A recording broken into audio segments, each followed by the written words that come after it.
پڑھیے. بسم اللہ الرحمن الرحیم. باب ظلمی دون ظلم. باب ظلم دون ظلم. دیکھیے جیسے اوپر باب آیا تھا نا کفر دون کفر، کہ تمام کفر ایک درجے کے نہیں ہیں، کوئی بڑا کفر ہے کوئی چھوٹا کفر ہے. اسی طریقے سے فرماتے ہیں ظلم دون ظلم، کہ تمام ظلم ایک درجے کے نہیں، کچھ بڑے ظلم ہیں کچھ چھوٹے ظلم ہیں. ظلم کے معنی حق تلفی، تو کچھ بڑی حق تلفیاں ہیں کچھ چھوٹی حق تلفیاں ہیں. تو سب سے بڑا ظلم اور سب سے بڑی حق تلفی وہ شرک ہے. شرک میں اللہ تعالیٰ کی حق تلفی ہو رہی ہے اس لیے کہ حق اللہ کا ہے کہ اس کو معبود مانا جائے، ان کی عبادت کی جائے، ان کے سامنے جھکا جائے.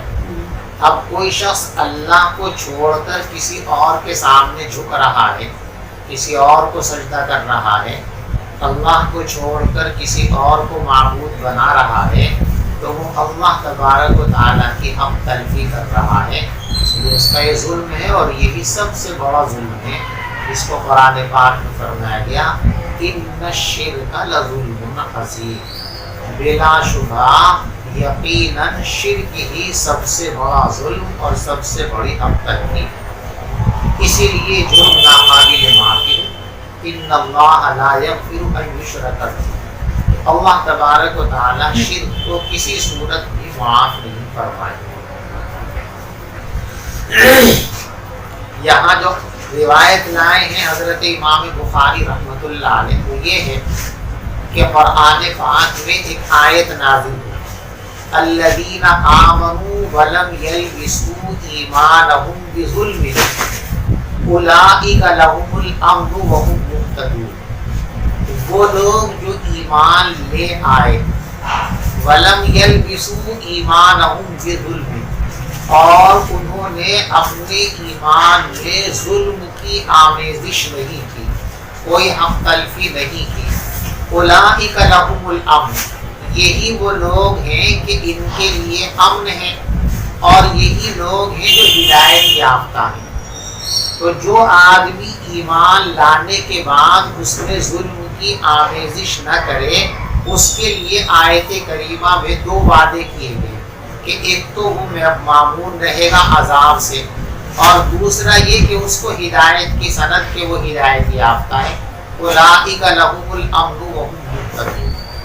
جب یہ آیت کریمہ نازل ہوئی کہ امن اور ہدایت اس کے لیے ہے جو اپنے ایمان کے ساتھ ظلم کی آمیزش نہ کرے، تو صحابہ کرام کو یہ آیت کریمہ سن کر بڑا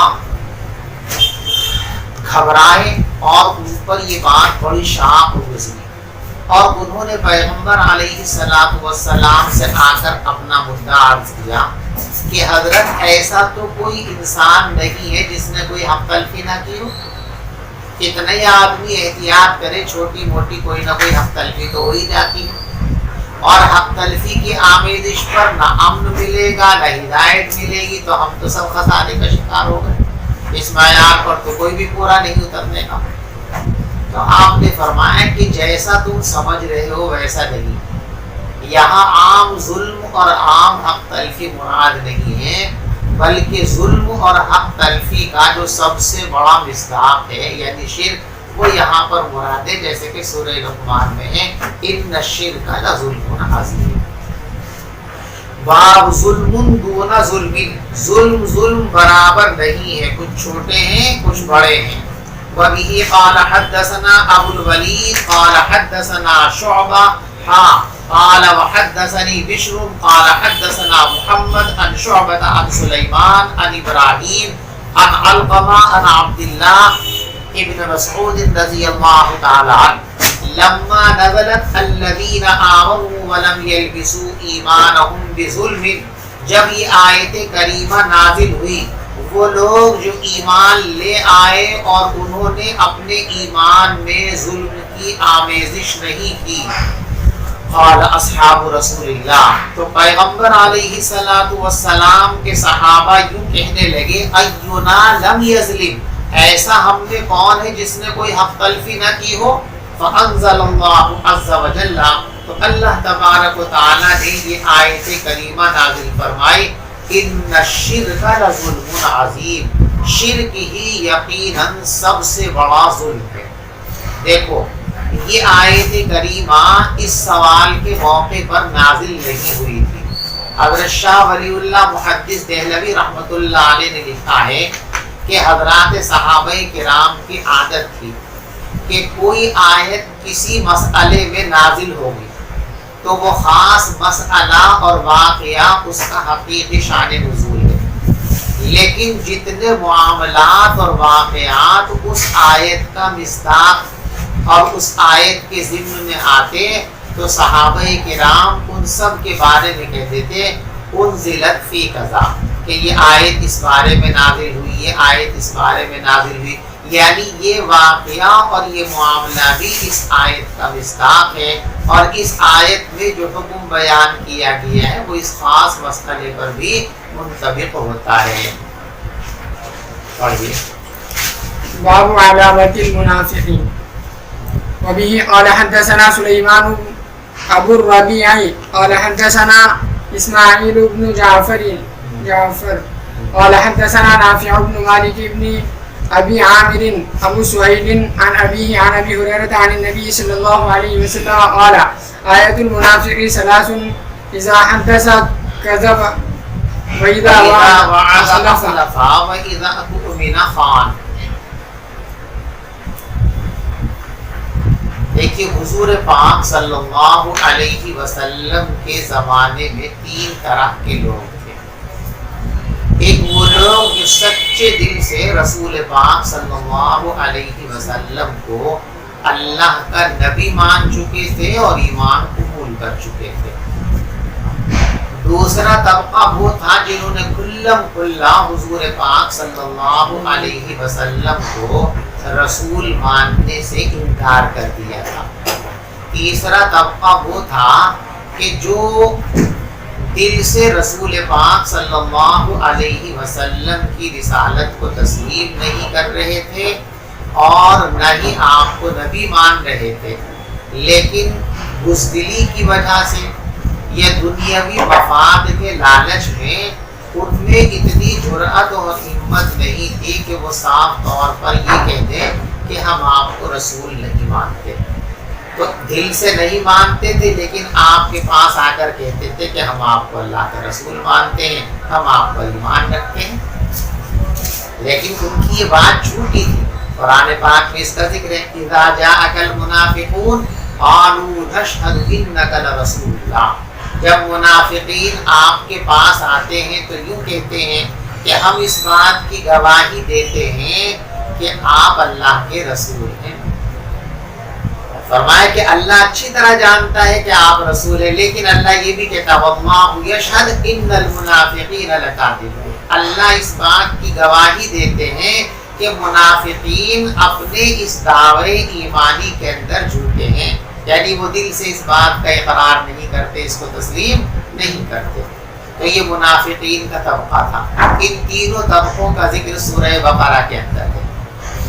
پہلے ایمان والوں کا ذکر ہے، آگے وَمِنَ النَّاسِ مَن يَقُولُ آمَنَّا بِاللَّهِ وَبِالْيَوْمِ الْآخِرِ، ایک طبقہ وہ ہے کہ جو یوں کہتا ہے کہ ہم اللہ پر ایمان لائے اور اللہ کی طرف سے جو کچھ نازل کیا گیا اس پر بھی ایمان لائے، لیکن وَمَا هُمْ بِمُؤْمِنِينَ، یہ حقیقت میں ایمان والے، یہ منافقین کا تذکرہ۔ اس سے پہلے إِنَّ الَّذِينَ كَفَرُوا سَوَاءٌ عَلَيْهِمْ أَأَنذَرْتَهُمْ أَمْ لَمْ تُنذِرْهُمْ لَا يُؤْمِنُونَ، یہ کھلے کافروں کا تذکرہ، اس سے پہلے ایمان والوں کا تذکرہ۔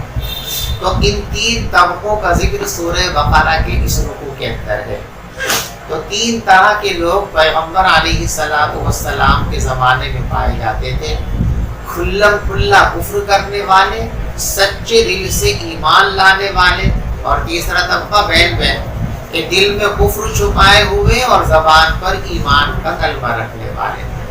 تو اس زمانے کے اندر یہ کافر تھے، یہ ہے کفر نفاق اعتقاد، اور یہ کفر کی بدترین شکل ہے، اسی لیے ان کی سزا بیان کی گئی ان المنافقین فی الدرک الاسفل من النار، کہ منافقین کو جہنم کے سب سے نچلے طبقے کے اندر پھینکا جائے گا۔ اللہ ہم سب کی حفاظت فرمائے۔ آج سمجھ میں آ گئی؟ تو یہ جو منافقین ہیں، ان منافقین کی کچھ خاص خاصیتیں ہیں۔ ان میں جھوٹ پایا جاتا ہے، ان میں خیانت پائی جاتی ہے، ان میں وعدہ خلافی پائی جاتی ہے، یعنی منافقین میں تمام گری ہوئی حرکتیں پائی جاتی ہیں۔ کبھی کبھی ایسا ہوتا ہے کہ انسان عملاً حقیقتاً جس طبقے میں شامل نہیں ہوتا، کبھی کبھی وہ اس طبقے کی کچھ باتیں اختیار کر لیتا ہے، جیسے اس زمانے کے اندر ایمان والوں کا حال ہے کہ الحمدللہ یہ عیسائی نہیں ہے، الحمدللہ یہ یہودی نہیں ہے، الحمدللہ یہ مشرک اور کافر بھی نہیں ہے، لیکن یہود و نصارہ کا جو تمدن اور تہذیب ہے، یہود کی جو تہذیب اور تمدن ہے، ان چیزوں کو آج کا مسلمان فالو کر رہا ہے۔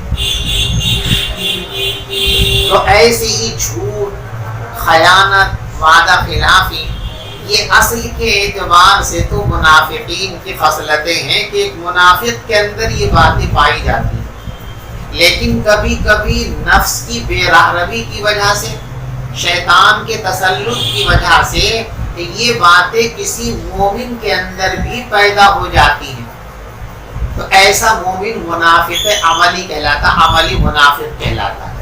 وہ ہم یوں کہہ سکتے ہیں کہ نفاق کی دو قسمیں ہیں، ایک نفاق اعتقادی اور ایک نفاق عملی۔ اس حدیث پاک میں رسول پاک صلی اللہ علیہ وسلم نے نفاق عملی کا بیان فرمایا ہے کہ تین باتیں ایسی ہیں کہ جس انسان کے اندر یہ باتیں پائی جائیں گی وہ آدمی گویا منافق ہے۔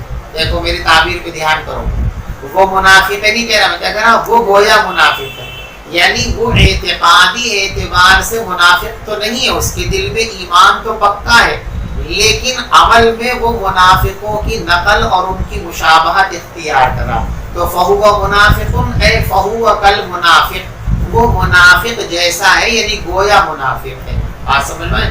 جیسے عربی کے اندر جو کام کاف کرتا ہے نا، ھذا کذالک، یہ چیز اس جیسی ہے، اردو زبان کے اندر گویا یہی معنی ادا کرتا ہے، بھائی یہ گویا فلاں یعنی اس جیسا ہے۔ تو میں نے کیا ترجمہ کیا کہ جس آدمی کے اندر یہ تین باتیں پائی جاتی ہوں گویا منافق ہے۔ جب بھی اس حدیث کا ترجمہ کرو تو یوں مت کرو کہ تین باتیں جس آدمی کے اندر ہوں وہ منافق ہے، بلکہ بہتر ترجمہ اردو اعتبار سے کیا ہے، تین باتیں جس آدمی کے اندر پائی جاتی ہوں گویا وہ منافق ہے، یعنی منافقوں جیسا ہے، اس میں منافقوں کی خصلتیں آ گئی ہیں۔ دیکھیے حدیث پڑھ دی تھی آپ نے، نبی پاک صلی اللہ علیہ وسلم نے ارشاد فرمایا آیت المنافق ثلاث، منافق کی تین نشانیاں ہیں، اذا حدث کذب، جب بولے جھوٹ بولے، واذا وعد اخلف، اور جب وعدہ کرے تو اس کو توڑ دے، واذا اؤمن خان، اور جب اس کو امانت سپرد کی جائے تو اس پر خیانت کر بیٹھے۔ یہ تین باتیں بیان فرمائی گئی۔ دیکھو یہاں یہ بات ذہن نشین رکھو، یہاں ان نہیں لایا گیا، ایک تعبیر یہ ہو سکتی تھی آیت المنافق ثلاث، ان حدث کذب وان وعد اخلف وان اؤتمن خان، لیکن یہاں ان نہیں لایا گیا، کیا لایا گیا، اذا تکرار اور دوام پر دلالت کرنے والا لفظ ہے۔ تو حدیث کا مطلب یہ ہے کہ جو آدمی ان باتوں پر کثرت سے عمل پیرا ہو، یعنی گویا یہ باتیں اس کی عادت بن چکی ہوں، تب اس پر منافق ہونے کا حکم لگایا جائے۔ اگر کوئی پکا سچا نیک مومن کبھی اتفاقاً اس سے جھوٹ سرزد ہو جائے، کبھی اتفاقاً اس سے خیانت سرزد ہو جائے، کبھی اتفاق سے وہ وعدہ توڑ دے، تو کبھی کبھار ان کاموں میں سے کوئی کام ہو جانے کی بنیاد پر منافق عملی ہونے کا حکم نہیں لگایا گیا ہے۔ یہ نفاق عملی کا حکم ان لوگوں پر لگایا جائے گا جو ان چیزوں کو اپنی عادت بنا لیں، ہمیشہ کثرت کے ساتھ جب بھی بولیں گے جھوٹ ہی بولیں گے، جب بھی وعدے کا نمبر آئے گا اس کو توڑیں گے، ان کی خصلت اور عادت بن چکی ہے۔ جب بھی امانت کا موقع آئے گا خیانت کرنے سے نہیں چوکیں گے، یہ ان کی خصلت بن چکی ہے۔ تو ان کی عادت بن جائے تب یہ نفاق عملی کا حکم لگایا جائے گا۔ کبھی کبھار کیف متفق ایک دو مرتبہ زندگی میں اگر یہ حرکت کسی مومن سے سرزد ہو جائے تو اس پر منافق ہونے کا احکام حکم نہیں لگایا جائے گا۔ ثلاث اذا حدث كذب، تین چیزیں منافق کی علامت ہے۔ نمبر ایک، جب بولے جھوٹ بولے، اور جب وعدہ کرے اس کو توڑ دے، اور جب امانت سپرد کی جائے تو خیانت کریے۔ وبه قال حدثنا قبيصة بن عقبة قال حدثنا سفيان عن الأعمش عن عبد الله بن مرة عن مسروق عن عبد الله بن عمرو أن النبي صلى الله عليه وسلم قال أربع من كن فيه كان منافقا خالصا ومن كانت فيه خصلة منهن كانت فيه خصلة من النفاق حتى يدعها إذا اؤتمن خان وإذا حدث كذب وإذا عاهد غدر وإذا خاصم فجر۔ دیکھو پہلے تین کہا، اب چار کہا، اس میں کوئی اشکال کی بات نہیں ہے، اس لیے کہ پیغمبر علیہ السلام پر احکام تدریجاً آئے ہیں۔ پہلے تین باتوں کی وحی آپ کے پاس آئی، آپ نے امت کے سامنے اس کو بیان فرما دیا، پھر چوتھی بات آ گئی تو اس کو بھی بیان فرما دیا۔ تو جب چھوٹا اور بڑا عدد کسی کے لیے بولا جائے تو اس میں تعارض نہیں ماننا چاہیے، بلکہ چھوٹا عدد تو بڑے کے اندر شامل ہوتا ہی ہے۔ تو جب چار کہا تو تین اس کے اندر خود بخود شامل ہے۔ ویسے آپ حدیث میں اگر نظر ڈالیں گے تو یہ تین بھی نہیں ہے اور چار بھی نہیں ہے، جو خصلتیں گنائی گئی ہیں وہ چار سے بھی زیادہ ہیں۔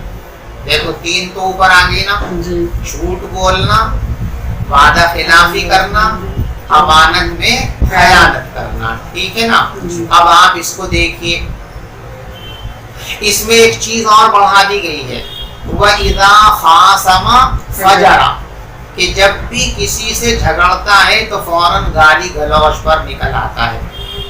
اور ایک ہے اذا عاہد غدر، کہ جب معاہدہ کرتا ہے تو معاہدے کو توڑ دیتا ہے۔ تو اب یہ دو نئی چیزیں آ گئی نا، تو اب تعداد اور بڑھ گئی ہے، لیکن جواب اس کا وہی ہے کہ بڑے عدد کے اندر چھوٹا عدد شامل ہوتا ہے، یہ ساری چیزیں اس کے اندر داخل ہیں۔ اربع من کن فیہ کان منافقا خالصا، چار باتیں جس انسان میں پائی جائیں وہ پکا منافق ہے، اور جس شخص میں ان چاروں میں سے کوئی ایک بات پائی جائے تو گویا اس میں نفاق کی ایک خاصیت ہے، جب تک کہ وہ اس کو چھوڑ دے، یعنی جب تک اس عادت سے تائب نہیں ہوگا، باز نہیں آئے گا، تب تک نفاق عملی کا لیبل اس کے اوپر چسپا رہے گا۔ جب وہ تائب ہو جائے اور اس عادت کو چھوڑ دے تو پھر نفاق عملی کا حکم اس سے منتفی ہو جائے گا، پھر اس کو منافق نہیں گردانا جائے گا۔ کیا ہیں وہ چار چیزیں؟ اذا اؤتمن خان، جب امانت سپرد کی جائے تو خیانت کر بیٹھے، جب بولے جھوٹ بولے، اور جب بھی معاہدہ کرے تو اس کو توڑ دے۔ وَإِذَا خَاصَمَ فَجَرَ، اور جب جھگڑا ہو تو فسق و فجور پر، گالی گلوچ پر اتر آئے۔ تابعہ شعبۃ عن الأعمش، اس روایت میں شعبہ نے متابعت کی ہے اعمش کے ذریعے۔ باب قیام لیلۃ القدر من الایمان، دیکھو جس طرح کے ابواب شروع میں چل رہے تھے کہ اعمال کو ایمان کا جز بنا کر حضرت امام بخاری رحمۃ اللہ علیہ ثابت فرما رہے تھے کہ ایمان مرکب ہے اور ایمان ذو اجزا ہے، اعمال ایمان کا جز ہے۔ بیچ میں حضرت امام بخاری رحمۃ اللہ علیہ کو وہ باتیں بیان کرتے کرتے خیال پیدا ہوا کہ کہیں کوئی غلط فہمی کا شکار نہ ہو جائے اور ہمارے مسلک کو اور معتزلہ اور خوارج کے مسلک کو ایک سمجھ بیٹھے. تو بیچ میں وہ 2-3 باب لے آئے تھے کہ معاصی اور گناہوں کی وجہ سے کوئی انسان کافر نہیں ہوتا، اس لیے کہ خوارج اور معتزلہ کا مسلک یہ ہے کہ گناہ کرنے کے بعد انسان جو ہے ایمان کے دائرے سے نکل جاتا ہے. تو بیچ میں وہ غلط فہمی دور کرنے کے بعد پھر ابھی اپنے پرانے راستے پر تشریف لے آئے ہیں کہ اعمال ایمان کا جز ہیں. اسی کے واسطے یہ باب دلائے ہیں. باب قیام لیلۃ القدر من الایمان، شب قدر میں قیام کرنا ایمان کا حصہ ہے. دیکھو قیام کے معنی آتے ہیں رات میں نوافل پڑھنا، رات میں نوافل پڑھنا. ایک لفظ ہے احیاء اللیل اور ایک ہے قیام اللیل، دونوں کا مفہوم علیحدہ علیحدہ ہے، اس کو آپ سمجھیں. احیاء اللیل کا مطلب ہوتا ہے ایک لمحے کو سوئے بغیر پوری کی پوری رات عبادت میں گزار دینا، یہ ہے احیاء اللیل. سمجھ ہماری بات؟ اور یہ احیاء اللیل کا حکم احادیث کے اندر 2 راتوں کے لیے آیا ہے، ایک عید الفطر کی رات کے لیے، ایک عید الاضحیٰ کی رات کے لیے. عید الفطر سے جو پہلی رات ہے اور عید الاضحیٰ کے دن سے جو پہلی شب ہے، ان شبوں کے بارے میں کہ ان میں احیاء اللیل کرنا چاہیے کہ پوری کی پوری رات اللہ کی عبادت میں صرف کرنی چاہیے. اور ایک ہے قیام اللیل. قیام اللیل کا مطلب یہ نہیں ہے کہ پوری رات جاگ کر عبادت کرو بالکل نہ سو، بلکہ قیام اللیل کا مطلب یہ ہے کہ سو بھی جاؤ اور جس قدر ممکن ہو سکے اتنا آپ نوافل اور عبادت میں مشغول ہیں. تو سونے سے پہلے کچھ عبادت کر لینا، کچھ نوافل پڑھ لینا، یہ کیا ہے؟ یہ قیام اللیل. سمجھ میں آ رہی بات؟ شب قدر کے سلسلے میں خاص طور پر اس بات کی تاکید کی گئی ہے کہ ان راتوں کو عبادت کے اندر گزارنا چاہیے، اس لیے کہ ان میں سے ایک رات جو ہے شب قدر جو ہے وہ 1000 مہینوں کے برابر بلکہ اس سے زیادہ ہے. لیلۃ القدر خیر من 1000 شہر.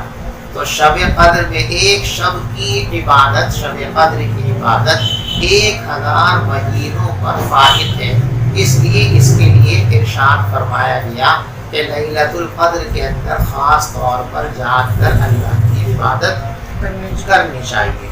باب قیام لیلۃ القدر من الایمان، لیلۃ القدر کی عبادت ایمان کا حصہ ہے. وبه قال حدثنا ابو اليمان قال اخبرنا شعيب قال حدثنا ابو الزناد عن الاعرج عن ابي هريره رضي الله تعالى عنه قال قال رسول الله صلى الله عليه وسلم من يقم ليلة القدر ایمانا واحتسابا، جو آدمی شب قدر میں عبادت کرے ایمان اور احتساب کے ساتھ. ایمان و احتساب کا مطلب یہ ہے کہ رسول پاک صلی اللہ علیہ وسلم نے اس عبادت پر جس ثواب کی خوشخبری دی ہے اس ثواب پر اس کا یقین، اللہ کی عبادت اس رات کے اندر یہ سمجھ کر کرے کہ اللہ راضی ہوں گے اور اللہ خوش ہوں گے اور اس پر اللہ کی طرف سے مجھ کو ثواب ملے گا. ثواب کا یقین بھی ہو اور ثواب کی امید بھی ہو. جب ان 2 صفتوں کے ساتھ کوئی شخص جو ہے ثواب کا یقین بھی نہیں رکھتا یا ثواب کی امید نہیں رکھتا تو پھر ثواب کیوں ملے گا؟ ثواب کا یقین بھی ہو یعنی ان بشارتوں کو سچی جانے اور اللہ سے امید بھی لگائے کہ میں جو کچھ کر رہا ہوں اللہ تبارک و تعالیٰ اپنی کریمی کی بنیاد پر اس کو قبول کر کے یقیناً مجھے نوازیں گے. جب ان دونوں کیفیات کے ساتھ کوئی آدمی شب قدر میں عبادت کرے گا تو کیا ملے گا اس کو؟ تو غفر له ما تقدم من ذنبه، تو اس کے تمام گزشتہ گناہوں کو معاف کر دیا جائے گا۔ دیکھو نصوص میں جہاں جہاں بھی یہ بات آئی ہے کہ اس عمل کی بنیاد پر گناہ معاف کر دیے جائیں گے، تو وہاں کون سے گناہ مراد ہیں؟ بعض حضرات کی رائے یہ ہے کہ صغیرہ اور کبیرہ سب اس میں شامل ہیں، اور بعض حضرات کی رائے یہ ہے کہ صرف یہ بشارت صغائر کے لیے ہیں، کبیرہ کی معافی کے لیے تو توبہ شرط ہے۔ حضرت علامہ انور شاہ کشمیری رحمۃ اللہ علیہ، اللہ ان کے درجات کو بلند فرمائے، ان کے علوم سے ہم کو نفع اٹھانے کی توفیق عطا فرمائے، انہوں نے ایک ضابطہ بیان فرمایا۔ انہوں نے فرمایا کہ دیکھو گناہ کے 4 درجے، کتنے؟ 4۔ معصیت، خطیئہ، سیئہ، ذنب، یہ 4 درجے ہیں۔ اللہ کے حکم کو توڑنے کے لیے یہ 4 تعبیریں، 4 درجے ہیں۔ اللہ کو کوئی حکم توڑا جائے، اللہ کی نافرمانی کی جائے، تو اس نافرمانی کے 4 درجے ہیں، معصیت، خطیئہ، سیئہ اور ذنب۔ ہاں سمجھ میں آ گئی؟ اب ان 4 میں سے اعمال صالحہ کی بنیاد پر کون سا والا درجہ معاف ہوتا ہے؟ تو حضرت رحمت اللہ علیہ نے اس کے لیے ایک ضابطہ بیان فرمایا۔ وہ فرماتے ہیں کہ جب کسی نص کے اندر یہ بشارت آئے کہ اس عمل کی بنیاد پر گناہ معاف ہوتے ہیں، تو ان 4 میں سے جو لفظ استعمال کیا گیا ہے وہ اور اس سے نچلے درجے کے گناہ معاف ہوں گے۔ مثلا لفظ ذنب آیا تو بس ذنب معاف ہوں گے، اس سے اوپر کے معاف نہیں۔ یا مثال کے طور پر جو ہے سیئہ لفظ آیا تو سیئہ یہ ذنب سے اوپر کے درجے کی چیز ہے، تو سیئہ کے درجے کے جو گناہ ہے وہ معاف ہو جائیں گے، اور اس سے نیچے ذنب کے درجے میں جو آتے وہ معاف ہو جائیں گے۔ یا مثال کے طور پر یوں ہے کہ خطا معاف ہو جائیں گے، بات حدیث خطا کا لفظ ہے نا، تو اب خطیئہ سے نیچے 2 درجے ہیں، سیئہ اور ذنب۔ لہذا اگر کسی نص کے اندر، کسی حدیث کے اندر یہ آیا ہے کہ اس عمل کی بنیاد پر خطیئہ معاف کر دیے جائیں گے، تو خطایا معاف کرنے کا لفظ جن روایتوں کے اندر ہے، اس کا مطلب یہ ہے کہ اس عمل کی بنیاد پر 3 طرح کے گناہ معاف کر دیے جائیں گے۔ جتنے گناہ خطیئہ کے درجے کے ہیں وہ معاف کر دیے جائیں گے، جتنے سیئہ کے ہیں وہ معاف کر دیے جائیں گے، جتنے ذنب کے درجے کے ہیں وہ معاف کر دیے جائیں گے۔ اور اگر کسی روایت کے اندر، کسی نص کے اندر معصیت کا لفظ ہے تو یہ سب سے اوپر درجے کا گناہ ہے۔ تو اس کا مطلب یہ ہے کہ جس طرح کے بھی اور جتنے بھی گناہ ہوں گے وہ سب کے سب معاف کر دیے جائیں گے۔ سمجھ میں آ رہی؟ تو معصیت کے، اللہ کے حکم کو توڑنے کے یہ 4 درجے ہیں۔ اب کون سا معاف ہوگا؟ نص کے اندر ان 4 میں سے جو لفظ استعمال کیا گیا ہے اس درجے کے گناہ اور اس سے نچلے درجے کے سارے گناہ معاف کر دیے جائیں گے، اس سے اوپر کے درجے کے معاف نہیں کیے جائیں گے۔ غفر له ما تقدم من ذنبه، تو اس کے تمام گزشتہ گناہ معاف کر دیے جائیں گے۔ چلیے باب الجہاد من الایمان، جہاد ایمان کا حصہ ہے۔ استدلال وہی ہے کہ جب جہاد ایمان کا جز ہے تو معلوم ہوا کہ ایمان مرکب ہے۔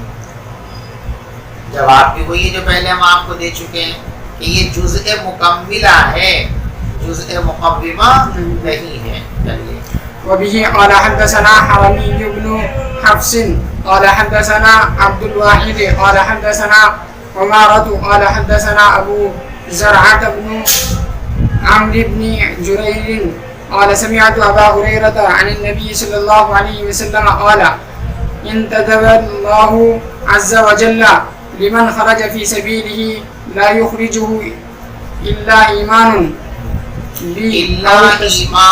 بي أو تصديق برسلي أن أرجعه بما نال من أجر أو غنيمة أو أدخله الجنة ولولا أن أشق على أمتي ما فعلت خلف سریة ولوددت أني أقتل في سبيل الله ثم أحيا ثم أقتل ثم أحيا ثم أقتل أو كما قال.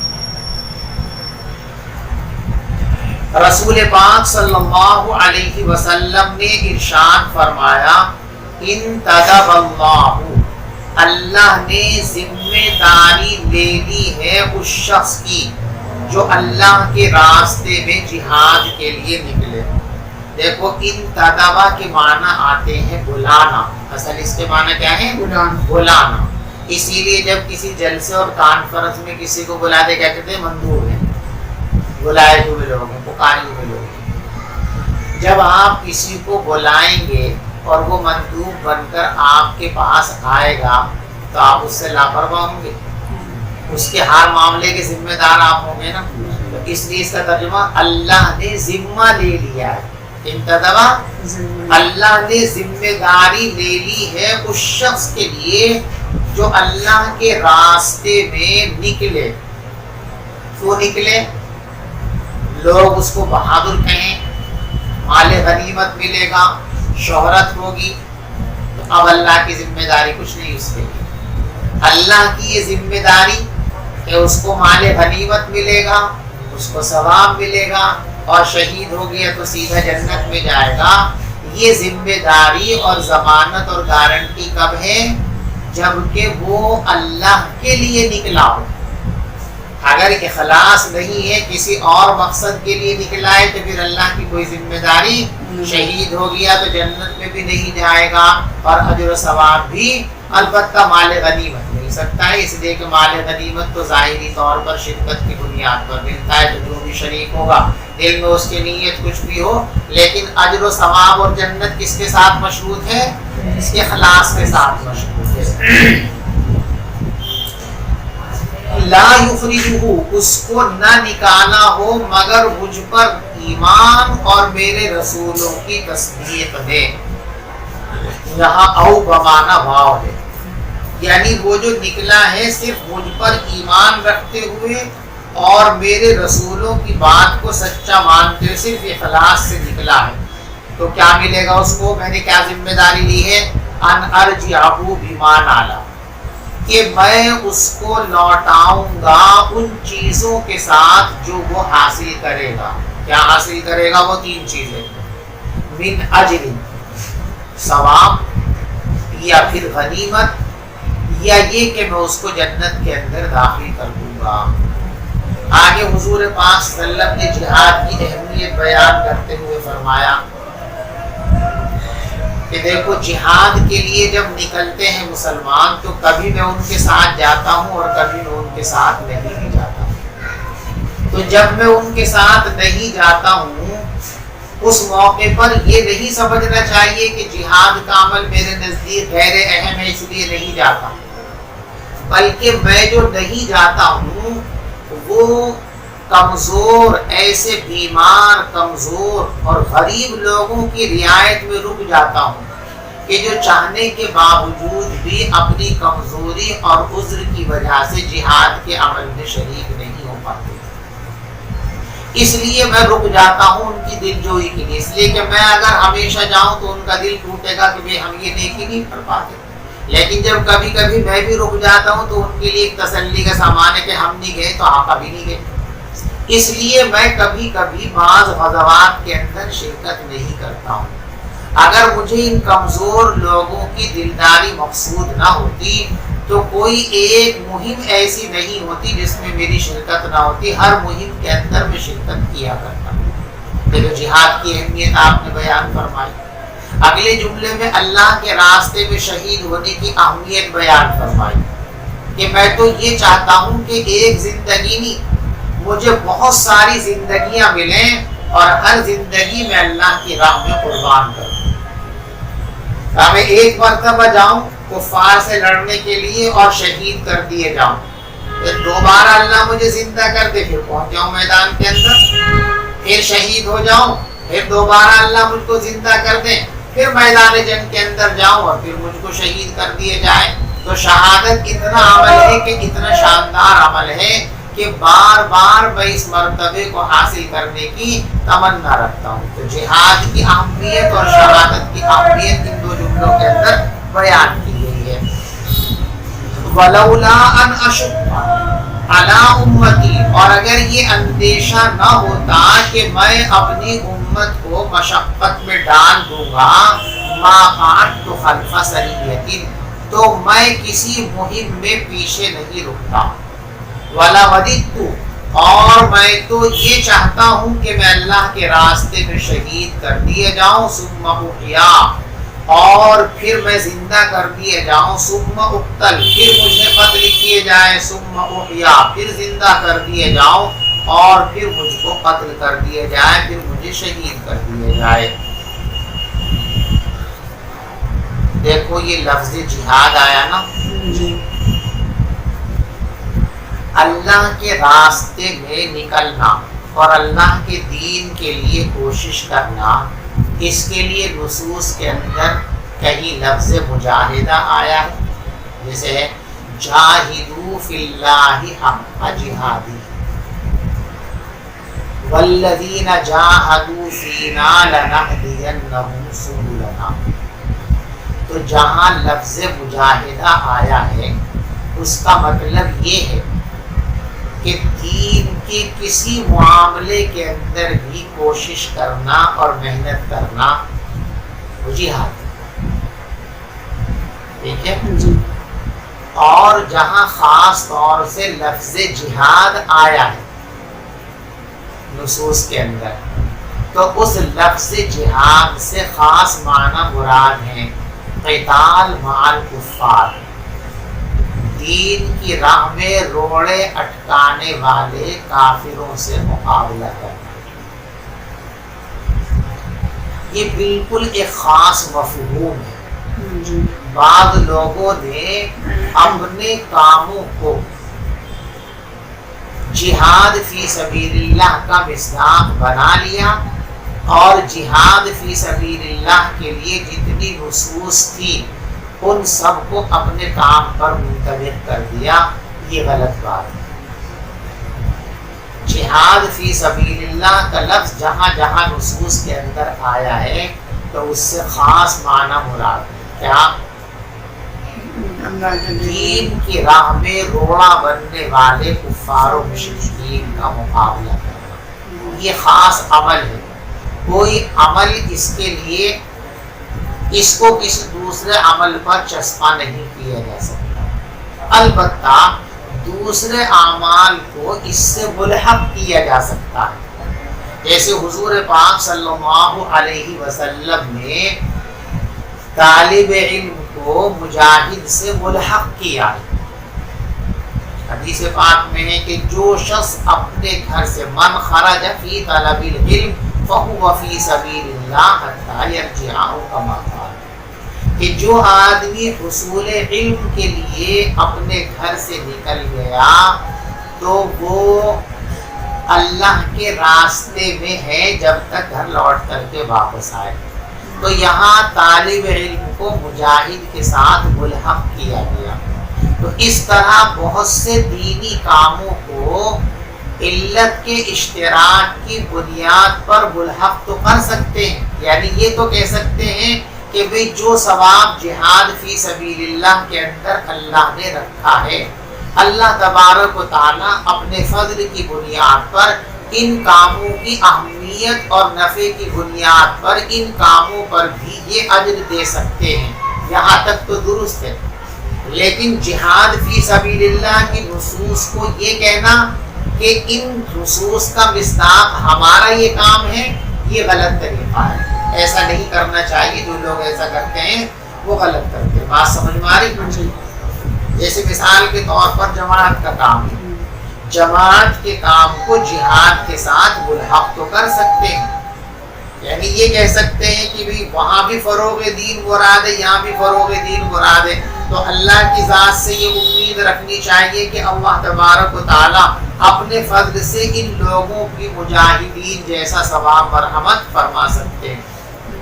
میں نے پیچھے ایک چھوٹا سا رسالہ لکھا تھا تبلیغ دعوت و تبلیغ کے نام سے، اس میں میں نے اس کی وضاحت کی ہے. تو ملحق تو کر سکتے ہیں، لیکن یہ کہنا کہ ان نصوص کا مصداق ہمارا یہ کام ہے، یہ نصوص کے اندر ایک درجے کی زیادتی اور ایک درجے کی تحریف ہے، اس سے گریز کرنا چاہیے۔ بات سمجھ شریف جانے چلیے آگے۔ باب تطوع قیام رمضان من الایمان، رمضان کی نفل ایمان کا حصہ ہے۔ دیکھو حضور پاک صلی اللہ علیہ وسلم رات کے اندر ایک نماز تو وہ پڑھا کرتے تھے جو 12 مہینے کی نماز ہے، جس کو تہجد کی نماز کہتے ہیں۔ حضرت عائشہ صدیقہ رضی اللہ تعالیٰ عنہ جس کے بارے میں ارشاد فرماتی ہیں کہ حضور پاک صلی اللہ علیہ وسلم رات میں 11 رکعت نماز پڑھا کرتے تھے، رمضان میں بھی اور غیر رمضان میں بھی۔ رمضان میں بھی یہ 11 رکعت پڑھتے تھے اور غیر رمضان میں بھی 11 رکعت پڑھتے تھے، جن میں سے 8 رکعت تہجد کی ہوتی تھی اور 3 رکعت وتر ہوا کرتی تھی۔ سمجھ میں آ رہی بات؟ یہ تو آپ کا 12 مہینے کا معمول ہے، جس کو آپ کبھی بھی ترک نہیں فرماتے تھے، نہ سفر میں اور نہ حضر میں۔ حضر میں گھر پہ رہ کر رسول پاک صلی اللہ علیہ وسلم مصلی پر باقاعدہ تہجد کی نماز پڑھا کرتے تھے، اور سفر میں بھی آپ تہجد قضا نہیں فرماتے تھے۔ اس طرف سے لوگ غفلت کا شکار ہیں۔ حضور پاک صلی اللہ علیہ وسلم جس طرح حضر کے اندر تہجد کا اہتمام فرماتے تھے، اسی طریقے سے سفر میں بھی آپ تہجد کا اہتمام فرماتے تھے۔ اس کا ذکر کہاں ہے؟ اس کا ذکر قیام اللیل اور تہجد کے نام سے نہیں آپ کو ملے گا۔ سفر کے حالات کے سلسلے میں یہ روایت آپ بار بار پڑھیں گے، کان یصلی النافلۃ علی الراحلہ، حضور پاک صلی اللہ علیہ وسلم نفل نماز سواری پر بیٹھے بیٹھے پڑھ لیا کرتے تھے۔ اور ایک روایت میں یہ بھی ہے کہ نفل تو پڑھتے رہتے تھے اس پہ، اور جب وتر کا وقت آتا تو آپ سواری سے اترتے تھے اور پھر وتر زمین پر کھڑے ہو کر پڑھ لیا کرتے تھے۔ تو معلوم ہوا کہ تہجد کی نماز آپ سفر میں بھی اس کا اہتمام فرماتے تھے اور حضر میں بھی اس کا اہتمام فرمایا کرتے تھے۔ یہ تو 12 مہینے کا آپ کا معمول ہوا۔ رمضان کا مہینہ آتا تو رمضان کے مہینے میں آپ ایک اور خاص معمول کا اضافہ فرما لیا کرتے تھے۔ تہجد کی نماز تو آپ سو کر اٹھتے تھے تب پڑھتے تھے۔ رمضان میں اس تہجد کی نماز کے علاوہ عشاء کی نماز کے بعد سونے سے پہلے بھی آپ چند نفلیں پڑھا کرتے تھے۔ یہ جو نفلیں ہیں یہی جو ہے قیام رمضان، جس کو بعد میں چل کر تراویح کا نام دیا گیا۔ حضور کے زمانے میں اس کا نام تراویح نہیں تھا، بعد میں تراویح کا نام دیا گیا، اس لیے کہ اس میں معمول یہ تھا صحابہ کرام کا کہ ہر 4 رکعت پر تھوڑا وقفہ کر کے آرام کر کے پھر دوسرے 4 پڑھتے تھے، اس لیے تربیہ اس کا نام پڑ گیا۔ اس کو احادیث کے اندر قیام رمضان کے نام سے تعبیر کیا گیا۔ تو یہ قیام رمضان علیحدہ ہے اور تہجد کا معمول علیحدہ ہے۔ بعض لوگ ان دونوں کو خلط ملط کر دیتے ہیں، جس کی وجہ سے غلط معنی پیدا ہو جاتے ہیں۔ اچھی طرح یاد رکھیے کہ ایک ہے آپ کا 12 مہینے کا معمول، اور وہ 12 مہینے کا جو معمول ہے وہ آپ کا سو کر اٹھنے کے بعد نماز پڑھنے کا معمول ہے، جس کو تہجد کی نماز کہتے ہیں، جس کو حدیثوں میں قیام اللیل کے نام سے جانا گیا۔ اور ایک ہے قیام رمضان۔ قیام رمضان یہ تہجد کی نماز سے علیحدہ ایک دوسرا معمول ہے کہ رمضان میں آپ ایک معمول کا اور اضافہ فرماتے تھے کہ سونے سے پہلے عشاء کی نماز کے بعد کچھ رکعت نفلیں پڑھا کرتے تھے اور اس کے بعد آپ آرام فرمایا کرتے تھے۔ یہی معمول آگے چل کر تراویح کے نام سے موصول ہوا۔ تو اب جب قیام رمضان بولا جائے گا تو اس سے مراد کیا ہوگی؟ تراویح کی نماز۔ بات سمجھ میں آ گئی آپ کو؟ تو دونوں چیزوں کو علیحدہ، قیام اللیل علیحدہ ہے، قیام رمضان علیحدہ ہے۔ وبه قال حدثنا اسماعیل قال حدثني مالك عن ابن شهاب عن حميد بن عبد الرحمن عن ابي هريره ان رسول الله صلى الله عليه وسلم قال من قام رمضان ایمانا واحتسابا غفر له ما تقدم من ذنبه، جو شخص رمضان کی راتوں میں عبادت کرے گا یقین اور ثواب کی امید کے ساتھ، تو اس کے تمام گزشتہ گناہ معاف کر دیے جائیں گے۔ باب صیام رمضان صوم رمضان احتسابا من الایمان، ثواب کی امید کے ساتھ رمضان کا روزہ رکھنا ایمان کا حصہ ہے۔ یہ تو حضرت امام بخاری رحمۃ اللہ علیہ کا وہی استدلال آپ سمجھ جائیے کہ دیکھو روزہ ایک عمل ہے۔ جی بھائی، احتساب کے معنی آتے ہیں ثواب کی امید رکھنا، یعنی اللہ کی رحمت پر بھی یقین ہونا چاہیے۔ بعض لوگ کیا سمجھتے ہیں، ارے بھائی ٹھیک ہے حدیث میں یہ بات بیان تو کی گئی پر ہم اس لائق کہاں بھائی، ایسا نہیں سمجھنا چاہیے۔ اللہ سب کے عمل قبول کرتا ہے، تو حضور کی وہ بشارت سچی ہے۔ حضور نے فرمایا کہ یہ عمل کرو گے تو اللہ تمہارے گناہوں کو معاف کر دے گا۔ اس بشارت کو سچا جاننا یہ ہے ایمان۔ سمجھ میں ایماناً و احتساباً دو لفظ ہے نا، تو جو بشارت نبی پاک صلی اللہ علیہ وسلم نے سنائی ہے اس کو سچا ماننا یہ ایمان ہے۔ اور مجھے بھی یہ دولت ملے گی، میں یہ عمل کروں گا تو مجھے بھی یہ دولت ملے گی، مجھے بھی یہ ثواب ملے گا، میرا یہ عمل رائے گا نہیں جائے گا۔ ان اللہ لا یضیع اجر المحسنین، تو ثواب مجھے بھی ملے گا، ثواب کی امید رکھنا۔ اور بعض حضرات نے احتساب کا ترجمہ کیا ہے اخلاص سے، کہ ایمان تو ہے اس کو، یہ بات بالکل سچی ہے بشارت، لیکن جب وہ اس بشارت والے عمل کو کرتا ہے تو وہ اس لیے کرتا ہے کہ لوگ مجھے بڑے حضرت جی کہیں گے، لوگ مجھے بڑا ذاکر کہیں گے، لوگ مجھے بڑا نفل پڑھنے والا کہیں گے، تو اب احتساب نہیں رہا۔ تو احتساب کا دوسرا مطلب ہے اخلاص، یقین بھی ہو اور عمل کرو تو اخلاص کے ساتھ کرو، ریاکاری کے طور پر کسی اور مقصد کے لیے وہ عمل۔ تو ایمان و اخلاص اس کا ترجمہ ہم کر سکتے ہیں کہ احتساب کا ترجمہ ثواب کی امید، اور دوسرا ترجمہ اخلاص، کہ جو شخص ایمان و اخلاص کے ساتھ رمضان کا روزہ رکھے گا غفر له ما تقدم من ذنبه، اس کے تمام گزشتہ گناہوں کو معاف کر دیا جائے گا۔ ایک یہ مجھے پوچھنا تھا، جی فرمائیں، کہ جہاد کا مطلب کیا ہوتا ہے؟ بہت کنفیوژن رہتی ہے اس ورڈ کو لے کر کے۔ کیا کنفیوژن ہے؟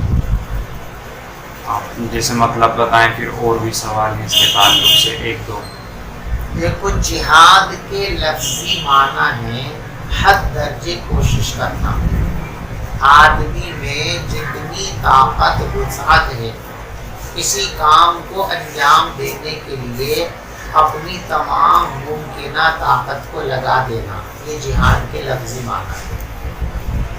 قرآن و حدیث کے اندر جہاں لفظ جہاد آیا ہے، اس جہاد کا مطلب یہ ہے کہ جب کفر اور شرک کی طرف سے اسلام کی راہ میں رکاوٹیں کھڑی کی جائیں،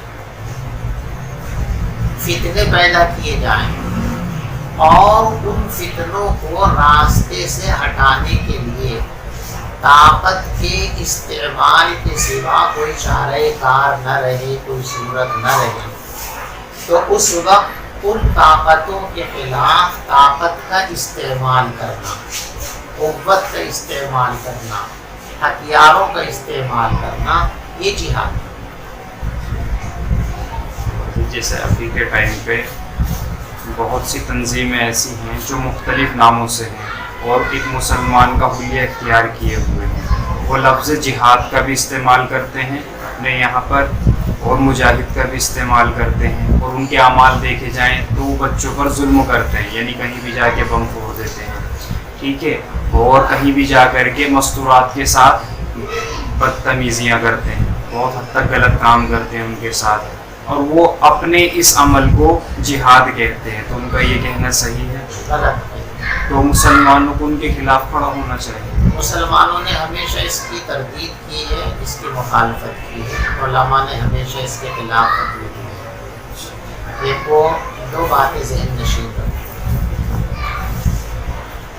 طاقت کا استعمال اسلام کی راہ میں آنے والی رکاوٹوں کے خلاف کرنا، یہ اسلامی جہاد ہے۔ ٹھیک ہے؟ کسی اور مقصد کے لیے کوشش کرنا، اس کو نسبت کے اعتبار سے جہاد آزادی، جہاد فلاں، لیکن اسلامی جہاد، اس کو اچھی طریقے سے یہ بات سمجھ لیجیے کہ اسلامی جہاد صرف اور صرف اس جہاد کا، اس مہم کا نام ہے جو اسلام کی راہ میں روڑے اٹکانے والے اور ایسے بڑے فتنے پیدا کرنے والے کہ اسلام کو ماننے والے اسلام پر عمل کرنے کی صورت ہی ان کے لیے نہ بچے، ایسے مسلح لوگوں کے خلاف ہتھیار اٹھانا، طاقت کا استعمال کرنا، یہ اسلامی جہاد ہے۔ اسلامی جہاد بے راہ روی کا نام نہیں۔ حضور پاک صلی اللہ علیہ وسلم نے خاص طور پر یہ تعلیم دی کہ اگر کسی قوم سے تم کو قتال اور جہاد کی نوبت پیش آ جائے تو ان کے بچوں کو مت مارنا، ان کی عورتوں کو مت مارنا، ان کے ایسے بوڑھے لوگ جو اذکار رفتہ ہیں، ہتھیار نہیں چلا سکتے، لڑنے کے لائق نہیں ہیں، ان کو نہیں مارنا۔ اسی طریقے سے کسی بھی قوم کے وہ مذہبی پیشوا جو جنگی مہم کے اندر شریک نہیں ہیں، وہ اپنے عبادت خانوں میں عبادت میں مصروف ہیں، تو ان کی قوم سے جب مسلمانوں کی جنگ اور جہاد ہو تو ان مذہبی رہنماؤں کو ان کے عبادت خانوں کو بھی نشانہ بنانے کی شریعت نے اجازت نہیں دی۔ عورتوں کو بھی مارنے سے منع فرمایا، نہا عن قتل النساء والصبیان، عورتوں اور بچوں کو قتل کرنے سے منع فرمایا ہے۔ چنانچہ ایک مرتبہ ایک لشکر گیا، ٹھہر گیا ایک لشکر، حضور اپنی قیام گاہ پر تشریف فرمائے تو دیکھا گیا کہ ذرا دور کچھ لوگ بھیڑ لگائے ہوئے کھڑے ہیں۔ آپ نے فرمایا کہ بھئی ذرا دیکھ کے آؤ۔ آ کر لوگوں نے بتایا کہ حضرت ایک مقتول عورت پڑی ہوئی ہے، اس کی لاش کے قریب یہ بھیڑ لگی ہوئی، تو آپ نے اس پر سخت ترین ناگواری کا اظہار کیا کہ ہمیں عورتوں کو قتل کرنے کی اجازت ہے۔ تو جو لوگ اس طرح جو ہے بچوں کو مارتے ہیں، عورتوں کو مارتے ہیں، بے قصور لوگوں کو مارتے ہیں، ان کا اسلامی جہاد سے کوئی تعلق نہیں۔ دونوں باتیں اچھی طرح ذہن میں رکھیں۔ اسلامی جہاد اس مہم کا نام ہے جو دین کے راستے میں آنے والی رکاوٹوں کو دور کرنے کے لیے چلائی جاتی ہے، ٹھیک ہے؟ اور اس مہم کے اندر صرف انہی لوگوں کے خلاف کارروائی کرنے کی اجازت ہے جو برسرے پیکار ہوں، جو مسلمانوں کے سامنے ہتھیار اٹھا کر آئے ہیں۔ جو ہتھیار اٹھا نہیں سکتے، بوڑھے اور بچے اور عورتیں، جو ہتھیار اٹھانے سے دور ہیں، وہ اپنے رب کی عبادت میں لگے ہو، بھلے ہی وہ غلط کر رہے ان کا خدا کا معاملہ ہے، ایسے لوگوں کے خلاف کوئی کارروائی کرنے کی اجازت اسلامی جہاد کے اندر نہیں۔ تو کہیں بھی دنیا میں کوئی آدمی بے قصور لوگوں کو مارتا ہے، بے گناہ لوگوں کو مارتا ہے، یہ اسلام کا جہاد نہیں ہے، اسلامی جہاد نہیں ہے۔ جو اس کو اسلامی جہاد کا نام دیتے ہیں وہ دراصل اسلام کو بدنام کرتے ہیں۔ بہت سے لوگ تو تعبیر کرتے ہیں کہ جو لوگ بتوں کی پوجا کرتے ہیں انہیں اسلام کہتا ہے کہ مارو۔ کہاں لکھا؟ اب وہ دلیل تو کوئی دیتے نہیں، لیکن اس چیز کو بیس بنا کے ایک بہت بڑا طبقہ انہوں نے تیار کیا ہوا ہے جو یہی مانے ہوا ہے کہ جو بتوں کی پوجا کرتے ہیں تو ان سے ہم اصل میں یہ بات اتنی غلط ہے، اتنی غلط ہے جتنا کوئی آدمی روشنی کو اندھیرا کہے اس کی بات غلط ہے نا. اب سورج نکلا ہوا ہے نا, کوئی آدمی اس وقت یوں کہے کہ گھٹا ٹوپ اندھیرا ہے تو اس کی بات کتنی غلط ہے. جتنی غلط بات یہ ہے کہ دن کو رات کہے کوئی آدمی, اتنی ہی غلط بات یہ ہے کہ کوئی آدمی یوں کہے کہ اسلام بت پرستوں کو مارنے کی تعلیم دیتا ہے. اگر اسلامی تعلیم یہ ہوتی کہ مسلمان اس بات کے مکلف ہیں کہ جو بھی بت پرستی کرتا اسے مار دے, تو مسلمانوں نے ہندوستان پر 800 برس تک حکومت کی. کتنے برس تک؟ 800 برس میں کچھ مسلمان بادشاہ ایسے بھی آئے جو دین کے بہت زیادہ فالو کرنے والے نہیں, اور ایسے بھی بادشاہ آئے ہیں جو اتنے بڑے دیندار تھے کہ وہ اپنے وقت کے ولی اور قطب تھے. ان کی تہجد کی نماز اور تکبیر اولیٰ بھی بہت نہیں ہوتی. اگر یہ اسلام کا حکم ہوتا تو ان بادشاہوں کے پاس اتنی طاقت تھی کہ بے انتہا. وہ اپنی اس طاقت کا استعمال کرتے تو اس وقت کے ایک ایک ہندو کو ٹھکانے لگا سکتے تھے. لیکن ٹھکانے لگانا تو بہت بڑی بات ہے. 800 سال میں مسلمان یہاں کی ہندو اکثریت کو اقلیت میں نہیں بدل سکے. پہلے بھی ہندو زیادہ تھے, ان کے زمانے میں بھی ہندو زیادہ تھے, آج بھی ہندو زیادہ ہیں. کتنے کافر لوگ, بت پرست لوگ, سعودی عرب کو تو دنیا یہ مانتی ہے کہ اسلامی حکومت ہے, وہاں اسلامی قوانین کو فالو کیا جاتا ہے, یہ تو ساری دنیا مانتی ہے نا. کتنے ہمارے ہندوستان کے ہندو حضرات, ہمارے برادران وطن سعودی عرب کے اندر بڑی بڑی پوسٹوں پر ملازم, کتنے لوگوں کے جنازہ ہے. اگر یہ حکم ہوتا چلیے ہندوستان میں صاحب ہم کمزور ہیں, یہ کام نہیں کر پا رہے, جو لوگ 10-20 ہزار 5,000 6,000 غیر مسلم برادران وطن ہمارے سعودیہ پہنچ گئے, وہاں تو ان کے پاس کوئی طاقت نہیں ہے, اور سعودیہ میں اسلامی احکام کو فالو بھی کیے جاتا ہے بڑی حد تک, تو ان سب کے تو جنازے اب تک یہاں جانے چاہیے. آئے تو اسلام کی ہرگز یہ تعلیم نہیں ہے کہ بت پرستوں کو قتل کیا جائے, ہرگز یہ تعلیم نہیں. جو ایسا کہتا ہے یا تو وہ اسلامی تعلیم سے جاہل ہے یا پھر وہ دشمنی اور حسد کی بنیاد پر اسلامی تعلیم کو بدنام کرنا چاہتا ہے. جہاں قرآن نے یوں کہا کہ قتال کرو, وہاں شرط لگائی قاتلوہم حتی لا یکون فتنہ, کب تک قتال کرو؟ فتنہ جب تک نہ مٹے قتال کرو, یعنی جب تک وہ تمہاری راہ میں رکاوٹ بن رہے تم ان کے خلاف کارروائی کرو. اور قرآن نے کیا کہا؟ قُلْ يَا أَيُّهَا الْكَافِرُونَ لَا أَعْبُدُ مَا تَعْبُدُونَ, اے کفر کرنے والوں, یہ تو ہرگز نہیں ہو سکتا کہ میں تمہارا ہمنوا بن جاؤں. لا اعبد ما تعبدون, تم جن چیزوں کی پرستش کرتے ہو میں کبھی ان کی پرستش نہیں کر سکتا. ولا انتم عابدون ما اعبد, اور تم بھی اس خدا کو ماننے کے لیے تیار نہیں جس کی عبادت میں کرتا ہوں. تو اگر یہ حکم ہوتا تو آگے کیا آیت آنی چاہیے تھی کہ تو اب تیار ہو جاؤ میں تم سب کی گردن قلم کروں گا. لیکن کیا کہا گیا؟ لکم دینکم ولی دین. ٹھیک ہے, نہیں مانتے میری بات, تمہاری بات میں نہیں مان سکتا کہ میں کفر کو قبول کر لوں, تمہیں میری بات ماننی چاہیے لیکن تم بھی ماننے کے لیے تیار نہیں ہو تو ٹھیک ہے بھائی, تم اپنی مرضی پہ میں اپنی مرضی. لکم دینکم, تمہیں تمہارا طریقہ مبارک, مجھے عمل کرنے کے لیے میرا دین موجود. کیا کہا گیا؟ لکم دینکم, ٹھیک ہے تم اپنے طریقے پر چلو. اگر یہ ہوتا کہ ہر کافر کو، ہر بت پرست کو مارنا ضروری ہے تو پھر یہ لکم دینکم ولی دین آتا؟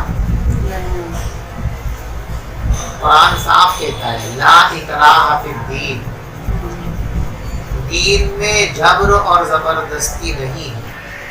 فمن شاء فلیؤمن ومن شاء فلیکفر، اس کا دل مطمئن ہو ایمان قبول کر لے آ جائے، نہیں چاہتا تو وہ جانے فلیکفر، کفر کر لے، قیامت کے دن فیصلہ ہو جائے.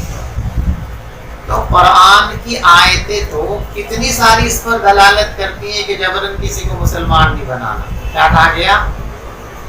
فمن شاء فلیؤمن ومن شاء فلیکفر، جس کا دل چاہے ایمان قبول کر لے، جس کا دل چاہے.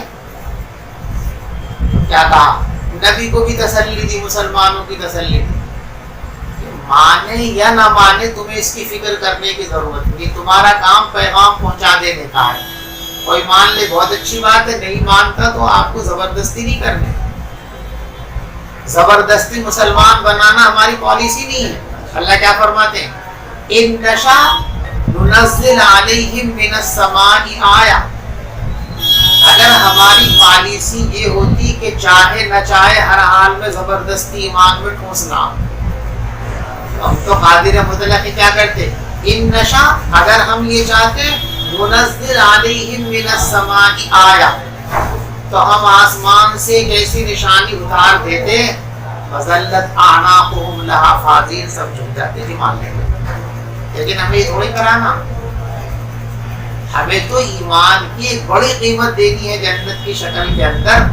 تو وہ تو اسی کو دیں گے جو چاہے گا، جو نہیں چاہے گا جنت اتنی بیکار چیز ہے کہ زبردستی دیں گے. کیوں دیں گے بھائی؟ ایمان لائے گا تو اسے جنت دیں گے نا ہم. تو کوئی چاہ رہا بھی نہیں تو ہم کیوں دیں گے؟ جو چاہے گا کوشش کرے گا اسے دیں گے، نہیں چاہ رہا تو مت جا، جہنم بنا رکھے ہم ایسے لوگوں کے. تو زبردستی اسلام قبول کرانا یہ اللہ کی پالیسی ہی نہیں ہے. اور اسلام کا کوئی حکم اللہ کی پالیسی کے خلاف کیوں ہو سکتا ہے؟ اللہ کی پالیسی تو آگے نا قرآن میں کیا؟ ان نشاء ننزل علیہم من السماء آیۃ فظلت اعناقہم لہا خاضعین. اگر ہم یہ چاہتے کہ سب کے سب مسلمان بنے تو ہم آسمان سے کوئی بھی ایسی چیز اتار دیتے جس سے ڈر کر خوف زدہ ہو کر یہ سارے کے سارے لوگ جھک جاتے. اور لوگ جھک کے ڈر کے مانتے ہیں، اس کی دلیل موجود ہے. جب یہودیوں نے حضرت موسیٰ علیہ السلام کو پریشان کرنا شروع کیا تو کیا ہے؟ وَإِذْ نَتَقْنَا الْجَبَلَ فَوْقَهُمْ،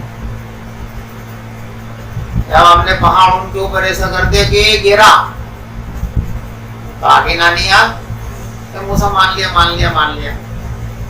اللہ کی یہ پالیسی نہیں ہے کہ زبردستی مسلمان بنایا جائے. جب یہ اللہ کی پالیسی نہیں ہے تو اللہ اس کا حکم اپنے نبی کو کیسے دے سکتے ہیں؟ اور نبی اس بات کا حکم اپنی امت کو کیسے دے سکتے ہیں؟ اللہ کی پالیسی سے خلاف کوئی حکم آ سکتا ہے؟ اس لیے دنیا میں اس سے بڑا کوئی جھوٹ نہیں ہو سکتا کہ یوں کہا جائے کہ اسلام یوں کہتا ہے کہ ہر کافر کو مارو. بالکل اسلام کی تعلیم دیتا ہے. اسلام تو امن کے ساتھ رہنے والے کافروں کو اس کی ضمانت دیتا ہے. مسلمانوں کو کہتا ہے کہ ان کی کھیتی، ان کے باغات، ان کے گھر، ان کے کاروبار کو ٹچ بھی مت کرنا. جیسے ایک مسلمان کا مال بغیر حق کے لینا حرام ہے، مسلمانوں کے ساتھ امن و امان کے ساتھ رہنے والے کسی غیر مسلم کا مال لے لینا بھی اسی درجے میں حرام ہے. جب 2 پیسے کی چیز بھی لینا حرام ہے تو جان جیسی قیمتی چیز لینے کی اجازت دی جا سکتی ہے. اسلام کو بدنام کرنے کے لیے انتہائی جھوٹا پروپیگنڈا ہے. دنیا میں اس سے بڑا کوئی جھوٹ نہیں ہو سکتا. جیسے سورج کو اندھیرا کہنا سب سے بڑا جھوٹ ہے، ایسے یہ کہنا کہ اسلام قتل و غارت گری کی تعلیم دیتا ہے، یہ بھی اتنا بڑا جھوٹ ہے.